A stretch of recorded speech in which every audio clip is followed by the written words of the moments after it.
Today we're going to paint some bay leaves in a mortar, along with a little garlic. This is a pretty thematic piece, mainly because I was recently asked to restore some missing decor in one of the oldest herb shops in Barcelona. That's why the painting style here has a bit of an old world vibe, and of course the whole herbal theme fits perfectly. You might have noticed that there are a lot of oil painting landscapes on my channel too. Most of those were made for the same commission, not only like an art therapy. So why am I painting an oil still life today? It all comes down to the size of your painting surface. See, our brains are perfectly used to seeing mountains or distant trees that are tiny, almost like the size of a paperclip. So miniature landscapes feel pretty natural, but still life objects are things we usually look at up close. If they're painted much smaller or much larger than in real life, it kind of creates a weird disconnect for your brain. That's why I have a bunch of decorative elements that work great as landscapes, and some, like this one, that really call for a still life format. By the way, if you want an unlimited source of surfaces for painting, there's a link to a video right here. Trust me, it's super important, because when you have a good stash of panels or boards, you stop being afraid of ruining the perfect canvas. Spoiler, you're not going to ruin anything, so don't worry about that. What you should worry about is whether you have a cup of tea handy right now. That's a real problem. Now, as usual, we're starting with the darker areas and gradually filling in the parts that are still unfinished. This is our first layer of paint. It's simple.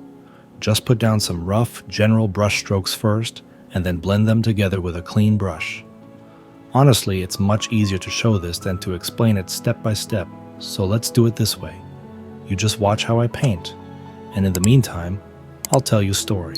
Just picture this. There's a fisherman standing by the water early morning. It's quiet. There's a bit of mist over the surface and not a single bite in sight. Suddenly, this guy appears.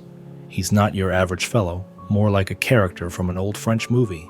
Wild beard, battered hat, a coat almost brushing the ground, and these piercing eyes that look like they can see right through the river. The fisherman notices the man's got an old cart with rusty wheels, and inside it, something's all wrapped up in rags and canvas. So the fisherman watches, curious, as this guy kneels at the water's edge and starts tossing the bundles into the river, one by one, very carefully. I mean, anyone would get a little tense. What if you end up witnessing something that'll be all over the police reports?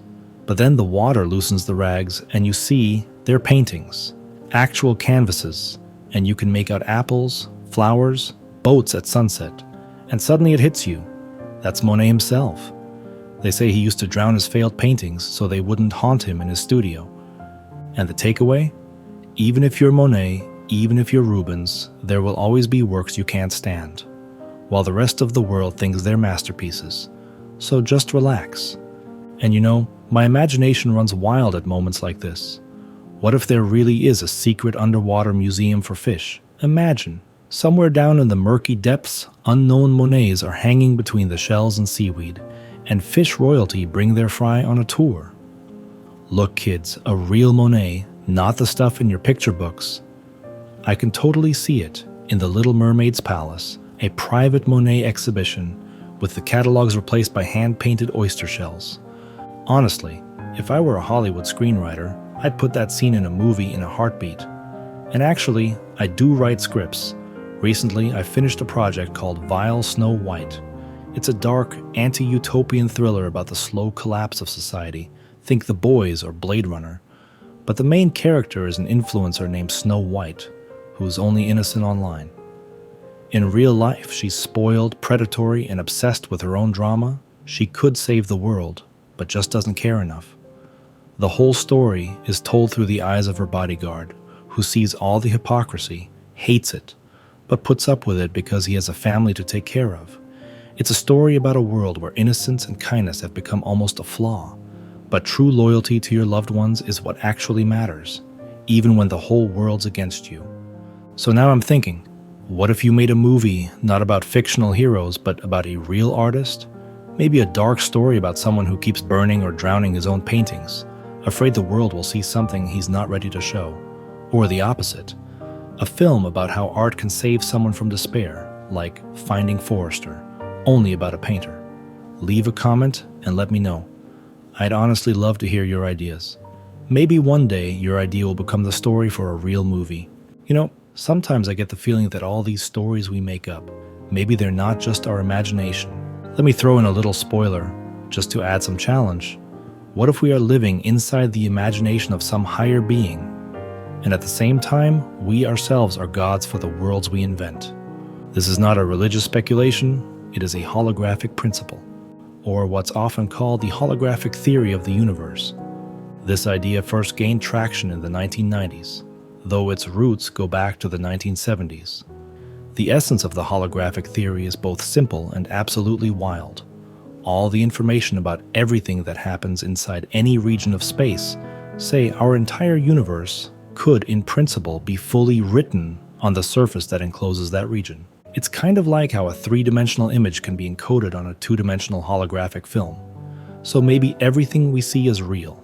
The stars, the galaxies, our thoughts, our actions could be just shadows or projections of information encoded somewhere on the edge of the universe, on its boundary. We're like actors in a film being projected from the edge of space, and we don't even know it. Where did this idea come from? It all started with black holes. Back in the 1970s, after the work of Jacob Bekenstein and Stephen Hawking, it became clear a black hole isn't just a hole in space, but more like a gigantic cosmic safe. It has not only mass, but also entropy, a measure of internal disorder, or, to put it simply, the amount of information hidden inside.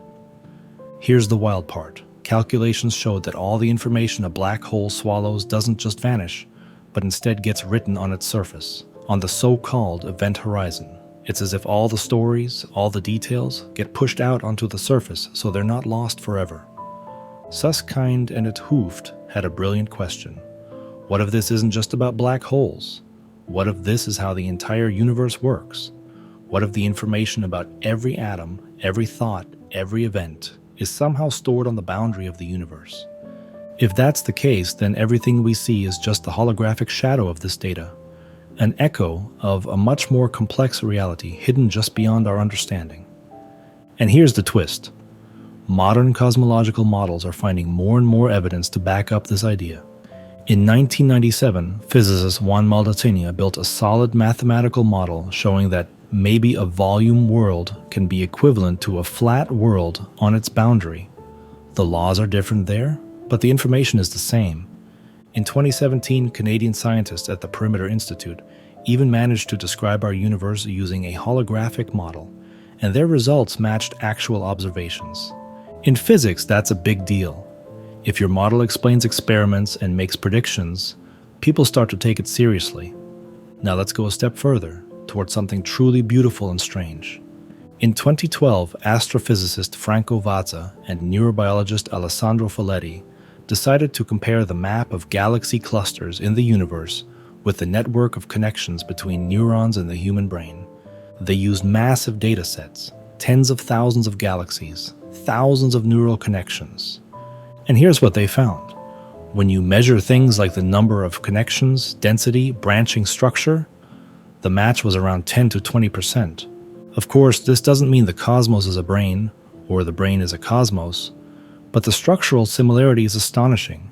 Scientists are cautious, but they say, maybe we're seeing some universal laws for how complex systems organize themselves, and the difference between micro and macro worlds is just scale and shape.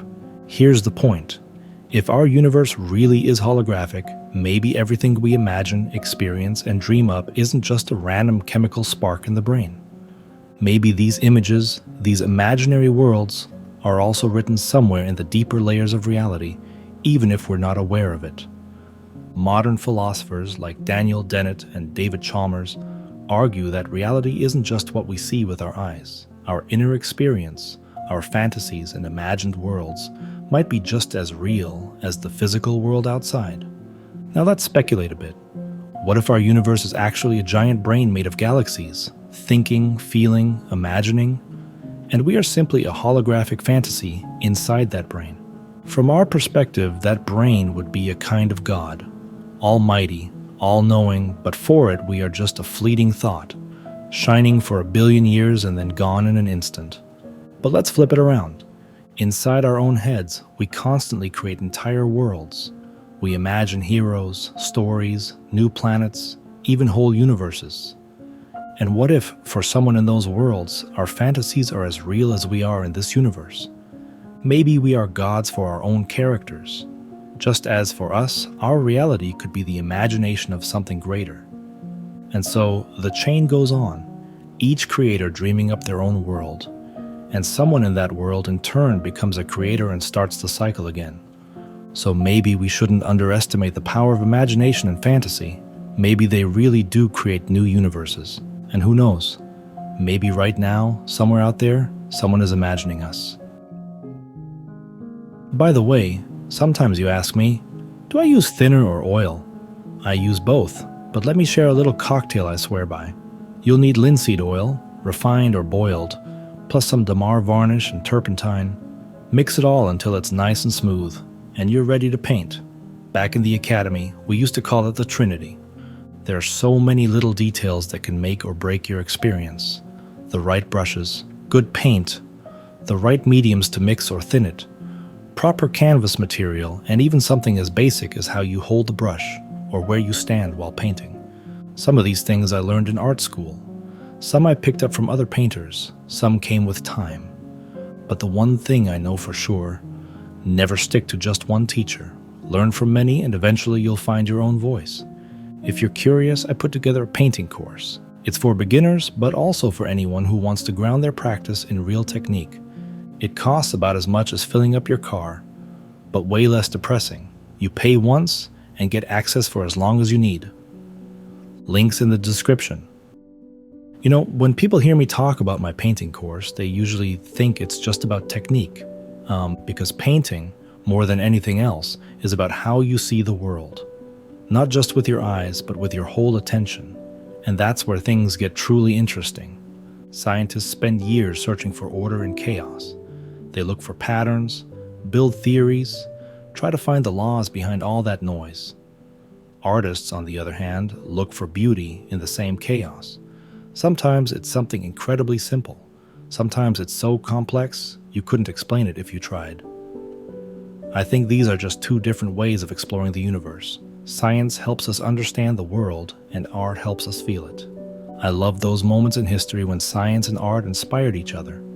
Take Kandinsky, who wanted to paint with colors the same way a composer writes music. Or Leonardo da Vinci, the ultimate scientist and artist.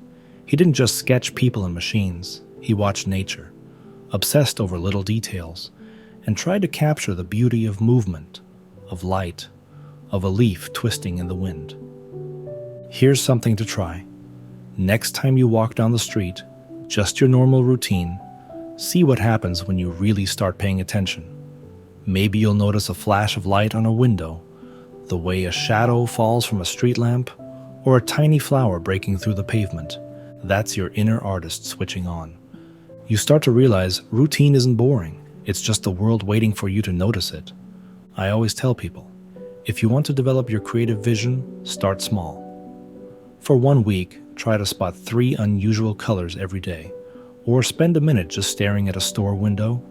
Look at the reflections, the shadows, the way the light bounces off the glass. This kind of exercise doesn't just train your eye, it teaches you to enjoy the little things. And honestly, that helps in every part of life. You worry less about the future, you regret the past a little less, because you're actually present, right here, right now. And scientists aren't always cold analysts either. So many discoveries began with someone simply observing, someone who spent hours looking at drops of dew, or the shape of clouds, or the color of the sky after rain. Sometimes it's that artist's way of seeing that leads to a breakthrough where everyone else just walks on by. That's why my painting course isn't just about brushstrokes and pigments. It's about learning to see the world differently, finding beauty in routine, seeing structure in chaos, or discovering spontaneity in places that seem too perfect. And I want to ask you, have you ever noticed that after you spend time painting or doing anything creative, you start to see more?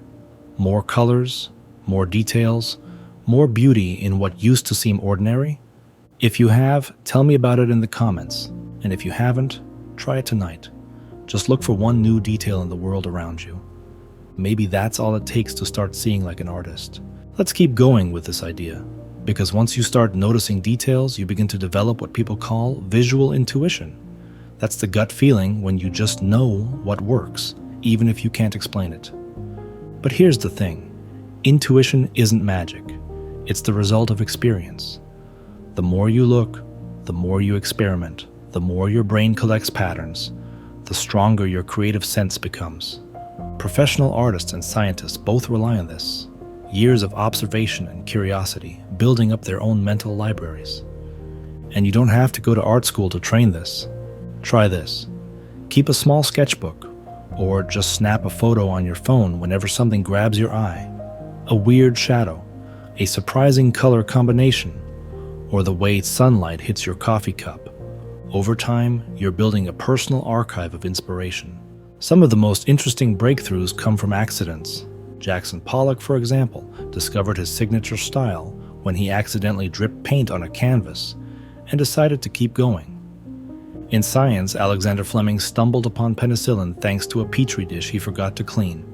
So, sometimes all it takes is noticing an accident and being open to where it leads. This mindset isn't just for art or science, it can change your daily life too. When you learn to notice more, you find creative solutions, adapt faster, and honestly, life feels more interesting. That so-called boring routine becomes a source of fresh ideas. So if you ever feel stuck, try switching your perspective.